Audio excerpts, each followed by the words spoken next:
नमस्ते, मी योगेश कुट्टे. लेट्सअप खबर बातमध्ये तुम्हा सर्वांचं पुन्हा एकदा स्वागत.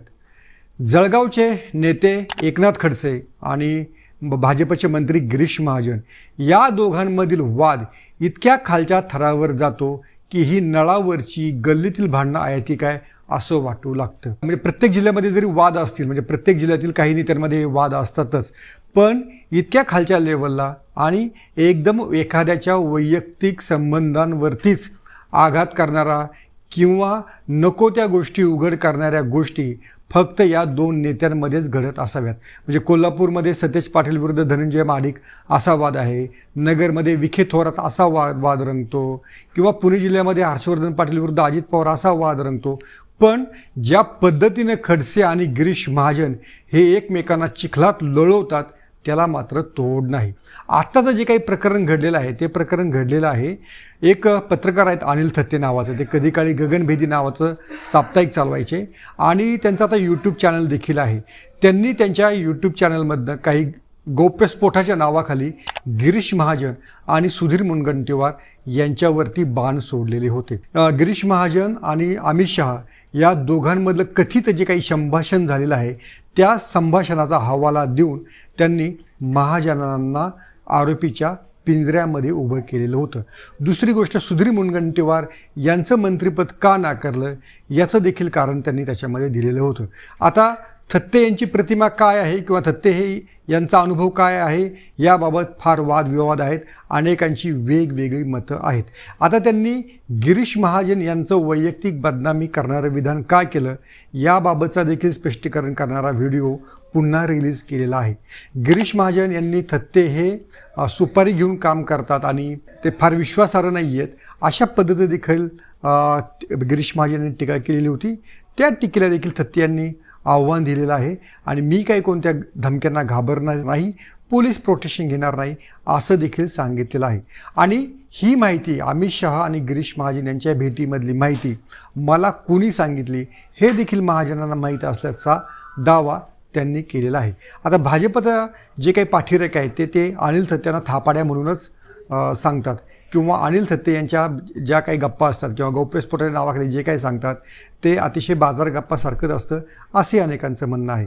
पण आपल्या गिरीश महाजन आणि मुनगंटीवार यांच्याबाबत जो काही त्यांनी दावा केलेला होता त्याच्यावरती ते अजूनही ठाम आहेत. आता थत्ते यांनी जो काही आरोप केला त्याला अनुसरून त्याची री एकनाथ खडसे यांनी ओढली. म्हणजे एकनाथ खडसे यांनी थत्ते यांचं म्हणणं उद्धृत करत महाजन यांच्यावरती बाण सोडला. आता तो आरोप अतिशय खालच्या दर्जाचा आहे, त्याचा उल्लेख मी करावा न करावा याच्यात देखील मी आहे, पण आपण त्या पातळीवरती जाऊ नये असं मला वाटतं. मूळ काय घडलेलं आहे हे ते दोघे एकमेकांना काय बोललेले आहेत हे सगळं सोशल मीडियामध्ये ॲवेलेबल आहे, त्यामुळं त्या वादात न जाणं अतिशय चांगलं आहे. आता त्यामुळे अगदी गिरीश महाजन यांना देखील राहवलं नाही आणि त्यांनी मी खडसे यांचं असं प्रकरण सांगेल की त्यांना बाहेर फिरणं देखील मुश्किल होईल, त्यांच्या घरात काय चालतं आहे हे देखील मला माहिती आहे, अशा प्रकारचं विधान त्यांनी या वादावरती केलेलं होतं. आता या दोघांमधला जो काही रंगलेला वाद आहे हा अधूनमधून उफाळून येत असतो. आता या वादाची खरी कारणं काय आहेत याचा काही उहापोह आपण या निमित्ताने करू. सगळ्यात पहिल्यांदा जे आहे की खडसे हे 2016-17पर्यंत गिरीश महाजनांना राज्यामध्ये आणि त्यांच्या जिल्ह्यामध्ये देखील वरचढ होते. नंतर खडसे हे मुख्यमंत्री असलेल्या देवेंद्र फडणवीस यांना आव्हान देऊ लागल्यानंतर मात्र गिरीश महाजन यांची चढती कमान सुरू झाली आणि खडसे यांची राजकीय गाडी जी आहे ती उताराला लागलेली आहे. त्यामुळं गिरीश महाजन यांचा वापर करून जळगावमधले खडसे यांचं प्रस्थ संपवण्याचं काम हे फडणवीस यांनी अतिशय नजाकतीनं केलेलं आहे. त्यामुळे या दोघांमध्ये आरोप प्रत्यारोप सुरूच असतात. अगदी गिरीश महाजन यांची कोणती तरी सीडी आहे आणि ती सीडी दाखवल्यानंतर गिरीश महाजन यांना देखील तोंड दाखवणं मुश्किल होईल असं आव्हान खडसे यांनी दिलेलं होतं. एका रेस्ट हाऊसमधले काहीतरी ती सीडी होते असं देखील त्यांनी सांगितलेलं होतं. पण नंतर एका मुलाखतीमध्ये म्हणजे त्या सीडीचं जे प्रकरण आहे ते 2-3 वर्ष खडसे यांनी लावून धरलं होतं. सीडी काढतो. त्याच्यानंतर त्यांना ईडीची कारवाई देखील झाली आणि त्यांचे जावई जे आहे ते जावई देखील तुरुंगामध्ये गेलेले होते. तेव्हा अशीच देखील चर्चा झाली की खडसेंना ईडी लागली पण त्यांची सीडी काही बाहेर आली नाही.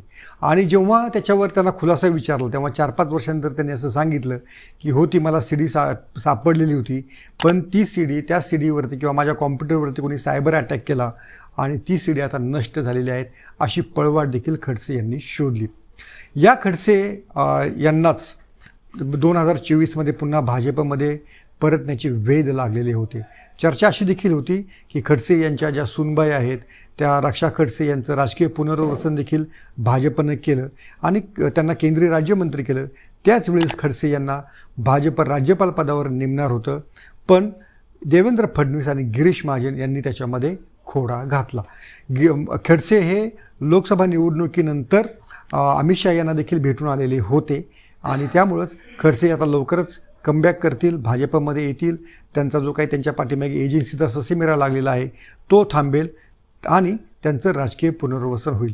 पण तसं काही घडलेलं नाही. त्यामुळं फ्रस्ट्रेटेड झालेल्या, वैफल्यग्रस्त झालेल्या खडसे यांनी अनिल थत्ते यांच्या नावाचा वापर करून गिरीश महाजन यांच्यावरती तोफ डागली.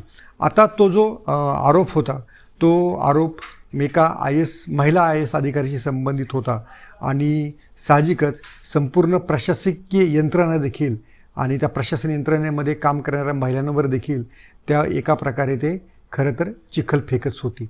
पण ही चिखलफेक या 2 नेत्यांच्या नादामध्ये आपण एखाद्या महिला प्रशासकीय अधिकाऱ्याची बदनामी करत आहोत याचं देखील भान या 2 नेत्यांना राहिलं नाही. ही यातली वाईट गोष्ट आहे. आता कोणी काय बोलावं, गौप्यस्फोटाच्या नावाखाली काय सांगावं, हा ज्याचा त्याचा प्रश्न आहे. कुणाल कामरा काय गद्दार बोलला तर त्याच्या विरोधात काहूर उठलं, पण अनिल थत्ते यांनी गिरीश महाजन यांची थेट बदनामी केली आणि त्या बदनामीवरती ते अजूनही ठाम आहेत, एवढं मात्र निश्चित. आणि त्यांनी हे देखील म्हटलेलं आहे की गिरीश महाजन यांना माहिती आहे की मी काही सुपारी घेत नाही, अमित शहांचा हवाला देऊन मी हे विधान केलेलं आहे. त्यामुळं जर अमित शहांनी मला विचारलं तर मी त्यांना देखील सांगेल की तुम्ही ज्यांच्याजवळ बोललेला आहात त्यांनीच मला हे सांगितलेलं आहे की गिरीश महाजन यांना कमी महत्त्वाचं मंत्रिपद का दिलं, तर त्या मंत्रिपदामागे असं काही संबंधाचं काही कारण होतं असं मला सांगण्यात आलेलं आहे. आता अनिल थत्ते हे आत्ताच का बोलले? गिरीश महाजन यांचं मंत्रिपदा कमी महत्त्वाचं मंत्रिपद मिळून 4 महिने झालेले आहेत. दुसऱ्या सुधीर मुनगंटीवार दुसऱ्या नेत्याचं नाव घेतलेलं आहे, त्यांचंही मंत्रिपद जाऊन बरेच दिवस झालेले आहेत. त्यामुळं हा गौप्यस्फोट, त्याच्यावरती एकनाथ खडसे यांनी साधलेला नेम आणि गिरीश महाजन यांचं प्रत्युत्तर, याच्यामध्ये प्रशासनातील महिला अधिकाऱ्यांची होणारी बदनामी, असं हे सारं वर्तुळ आहे. बरं, या वादातून प्रत्यक्षरित्या काही साध्य होणार नाही. या दोघांची चिखलफेक अशीच सुरू राहील. मात्र याच्यामध्ये जर तिसऱ्या व्यक्तीची, त्या महिलेची जर बदनामी होणार असेल तर ते मात्र खरोखरीच क्लेशकारक आहे. अर्थात या 2 नेत्यांना शहाणपणा कुणी शिकवावा हा देखील प्रश्नच आहे. त्यामुळं आता याच्या पुढचा काही भाग येतो आहे का, किंवा अनिल थत्ते पुन्हा आणखीन काहीतरी नवीन सांगून त्याच्यावरती मग हे नेते एकमेकांना पुन्हा टार्गेट करतील का, हा देखील आता पाहण्याचा विषय झालेला आहे. पण पूर्वीच्या काळी देखील अनिल थत्ते यांनी असे वादग्रस्त विषय मांडलेले होते.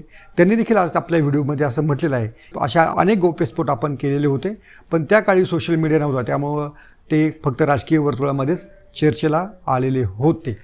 आता मात्र एवढ्या सोशल मीडियाच्या जमान्यामध्ये प्रत्येक व्हिडिओ हा व्हायरल होतो, त्याची क्लिप काढली जाते आणि योग्य त्या ठिकाणी पोहोचवली जाते. आता खरोखरीच गिरीश महाजन यांना या आरोपामध्ये असं वाटतं की तथ्य नाही, तर ते अनिल थत्ते यांच्यावरती कारवाई करणार का, आणि थत्ते यांनी पुन्हा दुसरा व्हिडिओ रिलीज करून आपण अशा कारवाईला भेटणार नाही.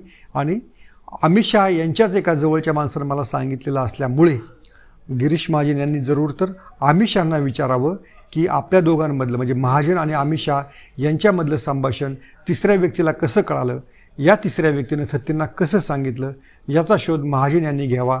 असाच प्रकारचा म्हणजे एक दावा किंवा अशाच प्रकारचं एक ठाम मत थत्ते यांनी व्यक्त केलेलं आहे. आता याच्यावरती खरोखरीच पुढे काय होणार का, की हे पेल्यातलं जे वादळ आहे ते तसंच मुरलं जाणार, हे आपल्याला पाहावं लागेल. पण या सगळ्या कथित वादळामध्ये विनाकारण महिलांची बदनामी होणे हे मात्र फारच वाईट आहे. याच्याविषयी तुम्हाला काय वाटतं जरूर सांगा. पाहत राहा लेट्स अप मराठी.